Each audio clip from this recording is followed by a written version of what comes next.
नमस्कार, आप देख रहे हैं बड़ी बहस। मैं हूं सौरभ जौहरी। दिल्ली में एमसीडी उपचुनाव का सियासी बिगुल बज चुका है। दिल्ली नगर निगम के 12 पार्षदों के खाली पदों को भरने के लिए चुनाव आयोग ने उपचुनाव की तारीखों की घोषणा कर दी। 10 नवंबर नामांकन की आखिरी तारीख है, जबकि 30 नवंबर को मतदान होगा और 3 दिसंबर को वोटों की गिनती की जाएगी।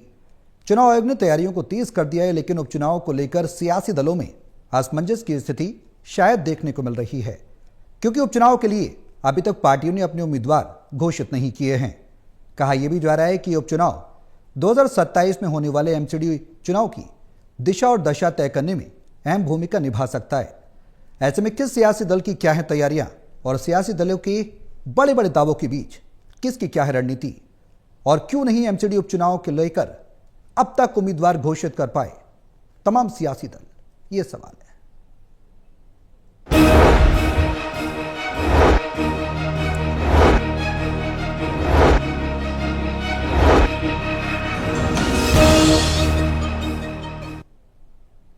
करेंगे आज इसी मुद्दे पर चर्चा। तमाम मेहमान हमारे साथ मौजूद रहेंगे, लेकिन उससे पहले एक रिपोर्ट दिखाते हैं। रिपोर्ट देखिए, फिर करते हैं चर्चा शुरू।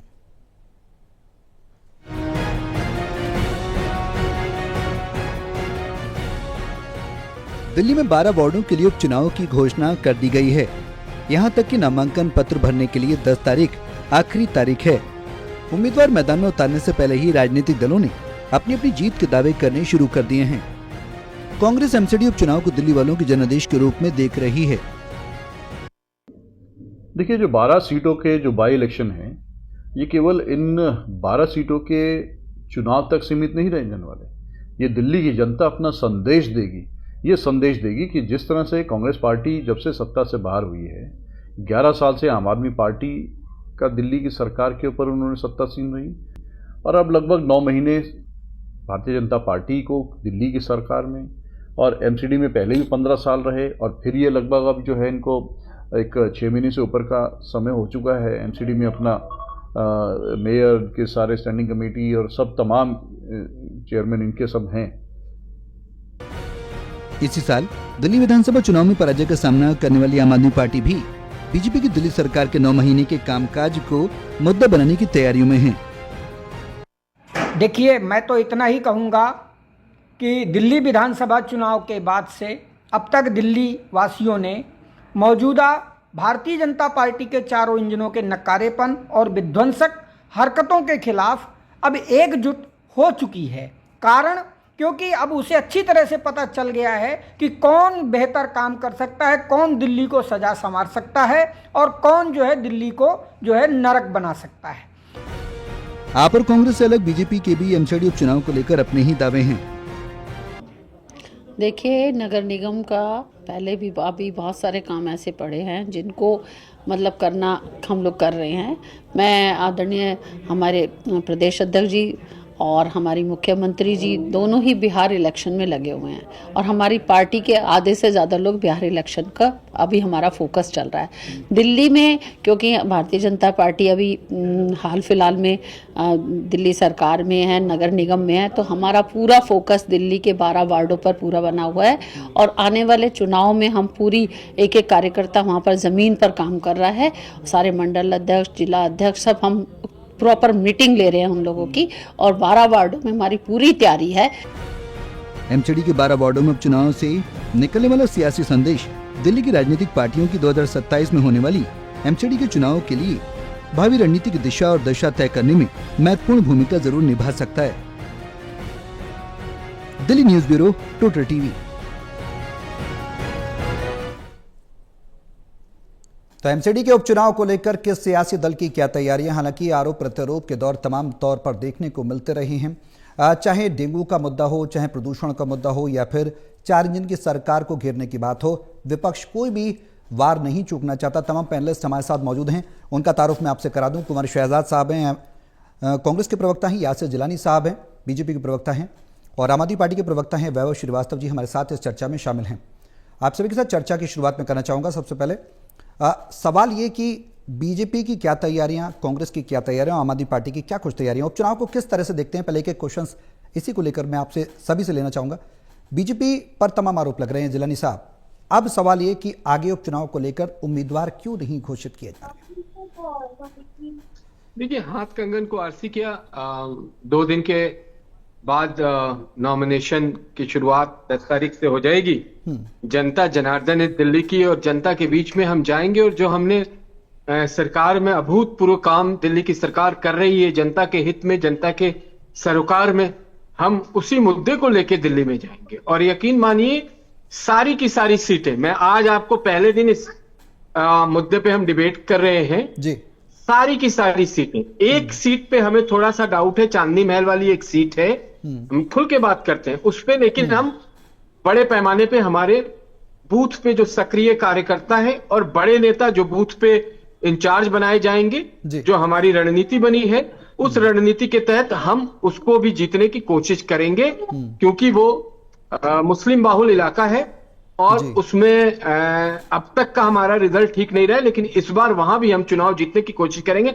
हमारा एक ही मुद्दा है जनता के बीच जाने के लिए। हमने जो विकास के अभूतपूर्व कार्य किए, हमने जो कहा है वो 8-9 महीने में हमने पूरा किया है, इसलिए जनता हम पे विश्वास करेगी। जनता को लगता है कि उसके हित का अगर कोई काम कर सकता है तो वो सिर्फ और सिर्फ भारतीय जनता पार्टी कर सकती है। चाहे वो जिस तरह की समस्याएं दिल्ली में थी पिछले 11 साल की एक सरकार में, और 15 साल में दिल्ली को किस तरीके से खोखला एक सरकार ने किया, कैसे उसको भ्रष्टाचार में डुबोया, और उस भ्रष्टाचार के का जो उन्होंने पेड़ लगाया था उसको कैसे 11 साल में दूसरी सरकार ने काटा है, ये दिल्ली की जनता जानती है, ये विश्वास नहीं करेगी।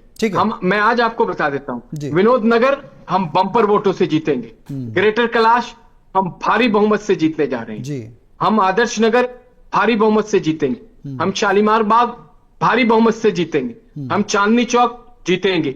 इस तरीके की तमाम सीटों पे जो हमने अब तक फीडबैक लिया है, जबकि अभी हमारा प्रत्याशी को हमने घोषित नहीं किया है, हमें 1-2 दिन और लगेगा, उसके बाद हम उसी तरीके से जैसे हम एक बड़ा चुनाव लड़ते हैं, हम एमसीडी के चुनाव को भी उसी सेम पैटर्न पे लड़ने जाएंगे।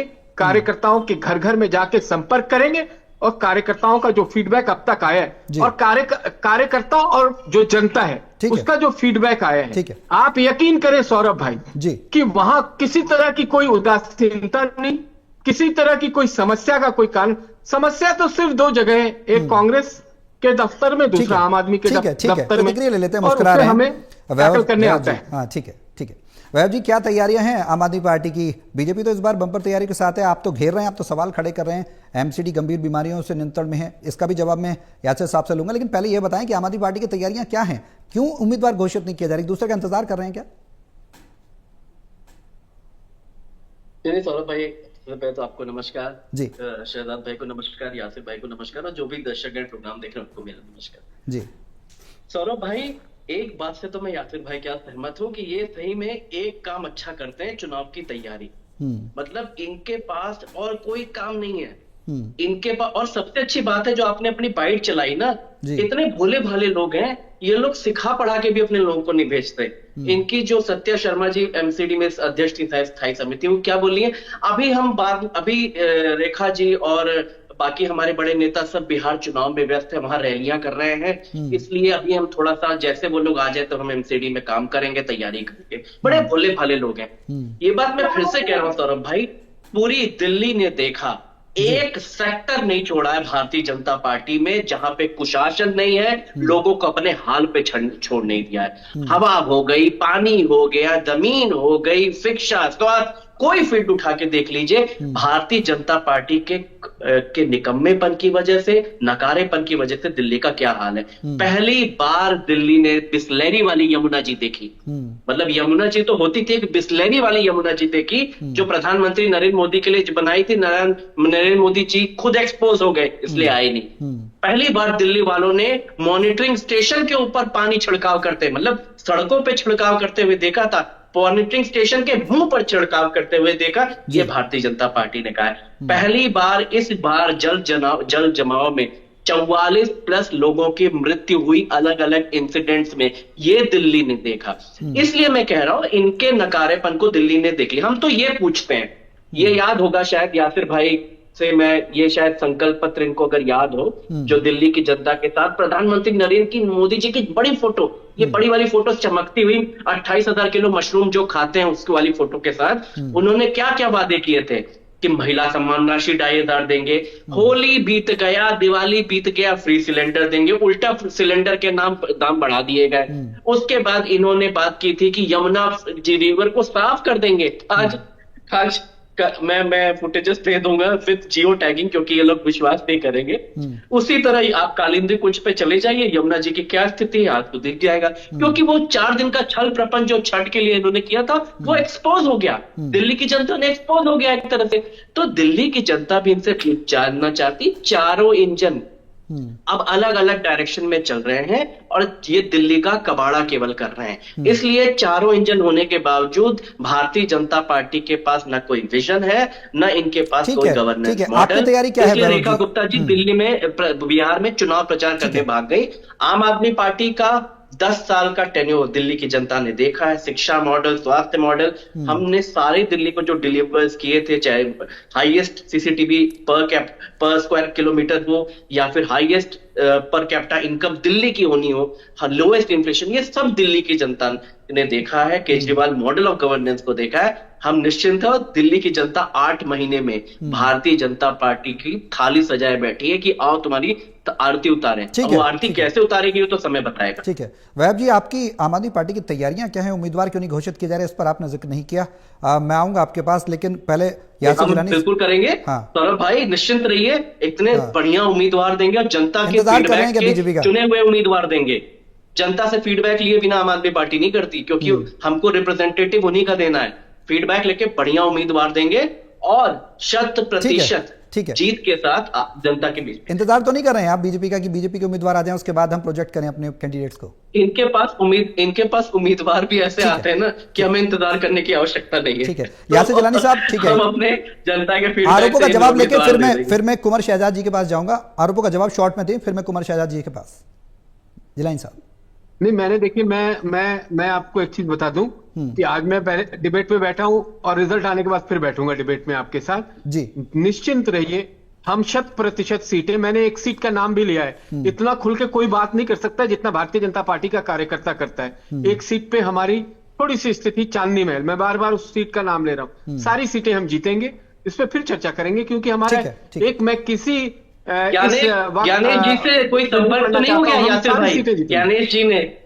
ज्ञानेश जी से कोई संपर्क नहीं हुआ है? जीतेंगे हम। अब मैं इनके किसी भी जवाब देने के लिए मैं नहीं बैठा। आपने सवाल किया सौरभ भाई, मैंने क्लियर जवाब दिया। हम सारी सीटें जीत रहे हैं। चर्चा है विपक्ष का, देंगे ना यासिर भाई? जिलानी साहब, हम लोग विपक्ष में हैं, सत्ता पक्ष से जवाब तो लेंगे। ठीक है, बिल्कुल ठीक है। जिलानी साहब, शहरी केंद्र प्रमुख हमारे जवाबदेही बनती है जिलानी साहब, पक्ष को जवाब तो देना पड़ेगा, विपक्ष का नहीं जवाब देंगे। से जितनी नियुक्तियां होती हैं वो नियुक्तियां हो चुकी हैं, काम हमने शुरू कर दिया है। ठीक है, मैं लौटता हूं आपके पास। हमने ऑब्जर्वर लगा दिया है। जिलानी साहब, मैं आता हूं आपके पास। हमारा काम ठीक है, मैं आता हूं आपके पास। तैयारियां हैं, आपने इस बात को तस्दीक की है, इस बात को आप सुनिश्चित करें। लेकिन कुंवर शहजाद अहमद जी, कांग्रेस की क्या तैयारियां हैं? अनुज आत्रे कह रहे हैं कि 12 सीटों के उपचुनाव तक सीमित नहीं रहेगा ये जनादेश, बड़ा जनादेश है, यानी कि इस बार एक बड़ी रणनीति के साथ कांग्रेस आ रही है। किस तरह से कांग्रेस विपक्ष के तौर पर तैयारी कर रही है? जी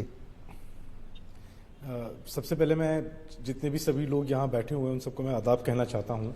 और सौरभ भाई, मैं आपसे बहुत स्पष्ट रूप में बात कहना चाहता हूँ कि जो अपोजिशन होती है वो 24 घंटे तैयारी ही करती है, क्योंकि उसका काम होता है जनता के मुद्दों को उठाना और रूलिंग पार्टी से सवाल करना कि तुमने काम अब तक क्यों नहीं किए, आपने ये वादे किए थे, आपने ये वादे क्यों नहीं किए।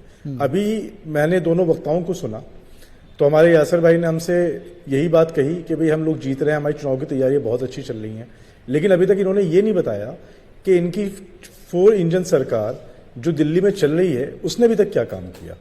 आपने एमसीडी पे भी आप काबिज हो गए, जहां पर आम आदमी पार्टी पूर्ण बहुमत से एमसीडी के अंदर आई थी, मेयर, डिप्टी मेयर सब कुछ आया। भाजपा ने उनके ही जो लोग थे उनको उनसे छीन कर अपने ऊपर वोट करा लिया, और उस वोट कराने के लिए आपने क्या किया तिगड़म करी होगी ये बताने की जरूरत नहीं है, लेकिन ये सारा पैसा आप लोगों के आसपास ही घूमता रहता है, लेकिन जनता को आपने कुछ नहीं दिया। जनता मलेरिया, डेंगू इससे जूझ रही है। आप दिल्ली के बाहर निकलिए, आप सड़कों पे निकलिए, प्रदूषण इतना है कि आप उसका अंदाजा नहीं लगा सकते। बच्चे सुबह स्कूल जाते हैं, गिलानी भाई के भी बच्चे होंगे और आपके भी होंगे, मेरे भी होंगे। बिल्कुल, बिल्कुल। बच्चे जाते हैं सुबह स्कूल नहीं जा सकते। अभी कुछ दिनों के बाद एक फरमान निकाल देंगे कि हाई पॉल्यूशन की वजह से स्कूलों की छुट्टी की जा रही है। लेकिन पॉल्यूशन क्यों आ रहा है? जहां पर ये आम आदमी से सवाल करते थे, आज ये क्यों असमर्थ है? आप जिलानी भाई ने बोला, एक मैं इनके साथ डिबेट में बैठा था तो इन्होंने उस टाइम पे 11 साल का जिक्र किया कि 11 साल आम आदमी पार्टी ने बर्बाद कर दिया, लेकिन शीला जी ने अच्छा काम किया। वो आपके ही चैनल पे हम लोग बैठे थे। आज ये कह रहे हैं कि वो 15 साल भी, अरे जो काम शीला सरकार ने 15 साल में किया वो काम तो पिछले जितने भी लोग थे उन्होंने नहीं किया। लेकिन आप ये नहीं बताओगे कि आपने क्या काम किया। दिल्ली को आपने फ्री सिलेंडर देने की बात की, आपने सिलेंडर तो नहीं दे पाए, लेकिन गैस का चैम्बर जरूर दे दिया जी। आपने महिलाओं को पैसे देने की बात करी हर महीने, आप महिलाओं को पैसे तो दे नहीं पाए, लेकिन आपने महिलाओं को सड़क पे लाके खड़ा कर दिया कि उनकी आज हंडिया उनके ऊपर भारी है। आप 12 सीटों पर चुनाव की जीतने की बात करते हो, लेकिन आप काम की बात एक भी नहीं करते हो। आपकी एमसीडी अध्यक्ष तक बोलती हैं कि अभी हम लोग बिहार के चुनाव में बिजी हैं। दिल्ली की जनता ने आपको मुख्यमंत्री इसलिए बनाया था कि आपको दिल्ली का ख्याल रखना है। आपको बिहार की याद कैसे आ गई? आप दिल्ली के सीएम हो, आप बिहार जा रहे हो रैलियां करने, यहां पर जो हाल हो रहा है वो हाल कौन देखेगा? वो हाल देखने के लिए कोई नहीं है। और देखिए सौरभ भाई, हम लोग अपोजिशन में 24 घंटे 30 दिन 12 महीने हम लोग सड़कों पे उतरते हैं, राहुल जी के नेतृत्व पे उतरते हैं और आम जनता की आवाज उठाते हैं। और यही एक अपोजिशन पार्टी का काम होता है और वही काम आपका होता है कि हमारी आवाज को आप जनता तक पहुंचाएं। बिल्कुल। लेकिन इस तरीके के अगर कोई हमारा मीडिया पैनलिस्ट अगर आकर बात करता है कि हमारी चुनाव की तैयारियां पूरी हैं और उससे हम ये सवाल न लें कि तुमने क्या काम किया, तो ये बड़े दुर्भाग्यपूर्ण है। पहले तो हमें ये सवाल लेना चाहिए कि आपने एमसीडी के अंदर, आप एमसीडी भी अब आपकी हो गई है, दिल्ली असेंबली आपने जीत ली है, आपने कौन सा ऐसा अचीवमेंट काम किया है जिसके ऊपर आपको वोट मांगने के लिए जवाब ले लेते हैं। ठीक है, ठीक है, आप शहजाद साहब, ठीक है, आपके सवाल का जवाब ले लेते हैं। जिलानी साहब से ही काउंटर ले लेते हैं। जिलानी साहब, क्या किया है आपने? तमाम मुद्दों पर आपको घेरा जा रहा है, सरकार है, जवाबदेही आपकी ही बनती है। डेंगू, मलेरिया, चिकनगुनिया के मामलों में बढ़ोतरी हुई है, 4 इंजन की सरकार पूरी तरह फेल है। अभी हमने अनुज यात्री को भी सुना, कांग्रेस के नेता हैं, वो भी ये कह रहे थे जन जागरूकता अभियान नहीं चलाया गया दिल्ली सरकार के द्वारा, बीजेपी के द्वारा। क्यों, आखिर क्यों सवाल उठ रहे हैं अगर काम किया तो? भाई का जवाब दे दूं, छोटे भाई हैं जी। हमने तो पूरा ये जानते, मुझे पर्सनली भी जानते हैं, पूरा छात्रविंग की राजनीति हमारी विपक्ष में निकल गई। 27 साल हम लोग विपक्ष में रहे, ये भी जानते हैं। अभी 8 महीने से ये विपक्ष में आए हैं तो इनके पेट में इतना दर्द हो रहा है। 15 साल आपने सत्ता का सुख भोगा है, 15 साल, और एक आदमी ने 11 साल।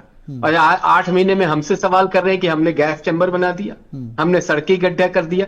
आप अपने आप से इंसाफ नहीं कर पा रहे हैं, क्योंकि हमने जो अपने वादे किए थे वो पूरा किया है। हमने अगर यमुना सफाई की बात करी है तो हमारी एजेंसी सीरियस है, हमारे महकमे सीरियस है, हमारे अधिकारी जमीन पे उतर के काम कर रहे हैं। हमने रोड को गड्ढा मुक्त करने की जो बात कही है वो गड्ढा मुक्त कर रहे हैं, आप जानते हैं। हमने लाठी डंडे खाए हैं विपक्ष में रहते हुए, उतना तो आपने भी नहीं देखा है। जब शायद इन्हें ध्यान होगा कि जब हम लोग शीला दीक्षित को काले झंडे दिखाते थे तो इनकी पुलिस डंडे मारा करती, हमने वो सहा है। सहने के बाद 27 साल के बाद हम सत्ता में आए, और सत्ता में हम जब आए तो काम करने के लिए आए, हम ऐसे नहीं आए। हमारी जो नेता है वो भी छात्रविंग की जो मुख्यमंत्री हैं, वो छात्रविंग से राजनीति करके यहां तक पहुंची हैं, और उन्हें मालूम है कि जनता का सरोकार क्या होता है, जनता का दर्द क्या होता है, जनार्दन चाहती क्या है। वो बहुत माइन्यूट सी चीजों की मॉनिटरिंग कर रही। वो हवाई, मैं आपकी बात से सहमत हूं। मैं कुछ बातों पे शीला दीक्षित के बिल्कुल जो उन्होंने अच्छे कार्य किए हैं उनके साथ उनकी तारीफ कर सकता हूं। मैं इस तरह का प्रवक्ता हूं, विपरीत विचारधारा में रहते हो, लेकिन जो भ्रष्टाचार को वो नहीं लगाम लगा पाई, उस पे मैं कल भी सवाल उठाता था, कल भी हम आंदोलन के हिस्सा बनते थे और आज भी बनेंगे। मैं इस 11 साल जो था वो आप भी जानते हैं कि किस तरीके से वो इस 11 साल को दिल्ली के लोगों ने झेला है। एक व्यक्ति जो अपनी राजनीति की शुरुआत ये कह के कहता है कि मैं ईमानदारी की राजनीति करूंगा, मैं बड़े बंगले, ये बार बार हम लोग कहते हैं, नहीं लूंगा, मैं ये नहीं करूंगा, और वो सारे काम जो वो कहता है कि मैं नहीं करूंगा, वो भी इसलिए सवाल ये बार बार हम लोग कहते हैं कि उन्होंने पब्लिक डोमेन में आके ये सारी बातें कही। ठीक है, ये नहीं कि हम पे कोई लांछन लगा सकता है या कांग्रेस पार्टी पे लगा सकता है कि इन दलों के नेताओं ने ये बात कही। इनके नेता इंडिविजुअल जो अरविंद केजरीवाल हैं, उन्होंने ये सारी बातें कही थी कि मैं दिल्ली को पेरिस बनाऊंगा, मैं सबसे ईमानदार सरकार लाऊंगा, और उसके सारी विपरीत बातें उन्होंने करी। लेकिन सौरभ भाई, मैं इसमें नहीं पढ़ना चाहता हूं। हमारी जनता पे विश्वास है और हमारी कोशिश जारी है।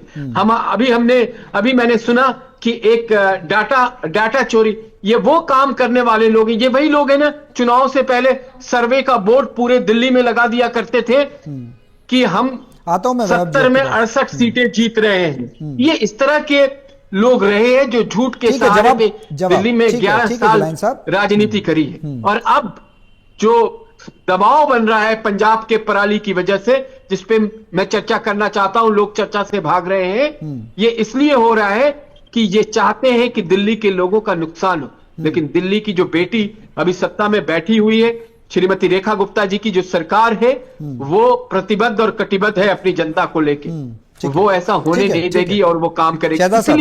इसलिए इतनी जोर से कह रहे हैं कि हम 12 में 11 सीटें जीत रहे हैं और हम 12 की कोशिश करेंगे कि हम जीते। आपका जो सवाल था कि आप डिलीवर क्यों नहीं कर रहे, भाई साहब, हम डिलीवरी मोड में आएंगे तो शानदार डिलीवरी। अभी तो मैच्योरिटी का लेवल बढ़ रहा है। जिन महकमों में गड्ढा कर रखा था, जहां भ्रष्टाचार का पैमाना इतना बड़ा था कि उसको हमें समतल करने में समय लगेगा, लोगों को हम सस्पेंड कर रहे हैं। जैसे जो अधिकारी काम नहीं कर रहा है उसको छुट्टी दी जा रही है, ये पहले नहीं होता था, ये इस सरकार में हो रहा है। इसलिए हो रहा है कि हमें दिल्ली के लोगों का दर्द है। और मैं किसी ऐसी बहस में नहीं पड़ना चाहता हूं कि आपने क्या नहीं किया। हमने जो किया उसका जवाब हम आने वाले एक हफ्ते के अंदर में हमसे जनता लेगी, और जनता में अगर हमने उस सारे कामों को नहीं किया होगा तो जनता हमें फेल कर देगी, और अगर हम अपने काम पे खरे उतरेंगे तो जनता पास करेगी और जनता हमें फिर अपना ताज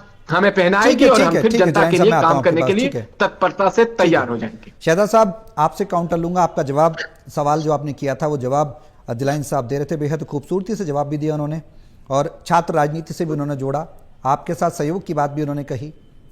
क्या जवाब से संतुष्ट हैं? देखिए सौरभ भाई, मुझे ऐसा लग रहा है कि गिलानी भाई अभी भी जो है ना अपोजिशन में हैं। अभी जो उनके वक्ताएं हैं वो एक ऐसे व्यक्ति के हैं जो अपोजिशन में रहकर बात कर रहा है। सरकार उनकी है 2014 में आपकी गवर्नमेंट बनी और 2025 के अंदर दिल्ली में आपकी गवर्नमेंट बनी और आप एमसीडी में भी आ गए, लेकिन भाषा वही है। जब पंजाब में आपकी सरकार थी तो आम आदमी पार्टी भाजपा को रोती थी, जब अकाली दल के साथ इनकी सरकार थी, कि वहां से पराली चल रही है। आज उल्टा हो गया कि पंजाब में आम आदमी पार्टी है और दिल्ली में भाजपा है, तो आज भी वो पराली के ऊपर बात कर रहे हैं। तो ये एक संजोग नहीं है, ये एक प्रैक्टिकल है कि आप आज रूलिंग में हैं, आपको जवाब देना चाहिए कि हमने ये किया और हमारा इस पे काम चल रहा है और बहुत जल्द ये काम करेंगे। जो आपने वादे किए वो आपको बताना चाहिए। आप 2004 में जाते हो, 2010 में जाते हो, 2015 में जाते हो, ठीक है, आप जा रहे हो, आपको जाने का शौक है, आप जाइए, हम भी आपके साथ जाएंगे, क्योंकि कितने दिन थे उनमें जाना सबको अच्छा लगता है, तो हम भी जाएंगे। लेकिन अभी का जो हाल है हमें उसके ऊपर बात करनी चाहिए। ठीक है, अगर आप असमर्थ हैं, आपको कोई समस्याएं हैं, अपोजिशन आपका साथ देने के लिए तैयार है, आप साथ मांगेंगे, हम साथ खड़े होंगे आपके। आप बोलेंगे आइए चलिए ट्रैफिक बाहर चलकर हम लोगों को मास्क बांटते हैं, मास्क बांटेंगे। आप बोलेंगे मशीनें नहीं है, पानी हम छिड़काव करते हैं, प्रोजेक्ट भेजेंगे, हम करेंगे। आप शहजाद साहब, मेरा एक छोटा अपोजिशन तैयार है, लेकिन आप काम तो करें। ठीक है, एक छोटा सवाल है, वो सवाल ये कि आपके उम्मीदवार कब आएंगे कांग्रेस के? देखिए, हमारे उम्मीदवार तो अपने वार्ड के अंदर हैं, काम कर रहे हैं। कांग्रेस पार्टी ने सभी जो लड़ना चाहते हैं उन लोगों के बायोडाटा, उन लोगों के फॉर्म ले लिए और एक एक वार्ड से 20-20, 25-25 लोगों के नाम आए। वेट एंड वॉच की स्थिति में तो नहीं है कि आम आदमी पार्टी और बीजेपी के आ जाएं पहले, उसके बाद हम करते हैं? देखिए, हम जो बादशाह लोगों की सरकार है उनसे हम क्या वेट करेंगे? हम तो गरीब लोगों की सरकार है, हम तो आम जनता की सरकार के लोग हैं, ठीक है, आम जनता के नेता हैं, तो हम लोग उनका वेट नहीं कर रहे हैं। ठीक है वैभव जी, बहुत लंबे समय से घोषणा पत्र आप दिखा रहे हैं, क्या कहना चाह रहे हैं? मैं सौरभ भाई, मैं पूरे डिबेट भर ये सोच रहा था कि यासिर भाई कम से कम इतनी सुंदर जो मोदी जी की फोटो लगी, कम से कम इसी को देख के इस पे रिस्पॉन्ड कर दे। घोषणा पत्र का खा भी नहीं पढ़ा इन्होंने। मैं अभी भी वेट कर रहा है कि चाहे जो इन्होंने वादे किए थे महिला सम्मान की, या फिर फ्री सिलेंडर देने की, या फिर जो वादे नहीं, जैसे बिजली के लिए नहीं वादे की, ये बात मुझे समझ में आ गई। अगर ये जो कहते हैं ना, वो सलमान खान जी का डायलॉग है मूवी का, अगर मैंने कमिटमेंट कर दिया तो वो मैं बिल्कुल नहीं, कमिटमेंट किया तो नहीं। ये इन्होंने जो कमिटमेंट किया वो बिल्कुल नहीं किया। इन्होंने बिजली की कमिटमेंट नहीं की तो बिजली का सही में सत्यानाश कर दिया। वैभव जी, एक छोटा सा सवाल है, ठीक है, एक छोटा सवाल मेरा आपसे ये है, ठीक है वैभव जी, एक छोटा सवाल है कि आम आदमी पार्टी की सरकार एमसीडी में थी, उस वक्त ये समस्याएं नहीं थी मौजूदा दिल्ली में? प्रदूषण तो उस वक्त भी था। नहीं सौरभ भाई, तो हमने क्या उसको डिनाई किया? हमने क्या उसको छिपाने के लिए एयर मॉनिटरिंग स्टेशन पे पानी का छिड़काव कराया? क्या हमने बिस्लरी वाली यमुना बनाई? इस तरह हमने काम किया। ये दिल्ली की बेटी 10 बार भारतीय जनता पार्टी के प्रवक्ताओं के मुंह से निकल, पहले उस दिल्ली की बेटी को दिल्ली तो बुला लो, बिहार चुनाव में प्रचार कर रही है, आधा कैबिनेट वहां पहुंच गया है दिल्ली के लिए। तो आपके इवन मैं आपको बार बार कहता हूँ सौरभ भाई, कंक्लूड वैभव जी, समय थोड़ा कम है। दिल्ली का जो पोल्यूशन है पूरे नॉर्थ इंडिया का पोल्यूशन का, मैं इस बात से बिल्कुल सहमत हूँ। कई पूरे नॉर्थ इंडिया का ये एक मुद्दा है। इसमें प्रधानमंत्री जी को इंटरवीन करके सभी राज्य सरकारों, भगवंत मान जी ने बोला कि मेरी तरफ से जो जो चीजें मैं करने को तैयार हूँ, सभी चीफ मिनिस्टर को बुला के, क्योंकि ये केवल ऐसा नहीं है कि दिल्ली में पोल्यूशन है, ग्रेटर नोएडा में नहीं है, नोएडा में है, फरीदाबाद में नहीं है, ऐसे तो हवा किनारे करके बहती नहीं है। ठीक है, इसलिए कहता हूँ कि इसलिए गवर्नेंस इनसे उम्मीद नहीं की जाती। ठीक है, समय थोड़ा कम है, मुझे आप सभी को रोकना पड़ेगा यहाँ पर। प्रधानमंत्री खुद बिहार में रैलियां कर रहे हैं, ठीक है, दिल्ली में समय थोड़ा कम है वैभव जी, मुझे क्षमा के साथ रोकना पड़ेगा आपको यहाँ पर, समय की थोड़ी अल्पता है। उसके बाद हम चर्चा में आपको बुलाते रहेंगे और तमाम मुद्दों पर जनता को उठाते रहेंगे, जनता के तमाम मुद्दे जो है उन्हें उठाते रहेंगे। फिलहाल बहुत शुक्रिया आप सभी का हमारे साथ इस चर्चा में शामिल होने के लिए।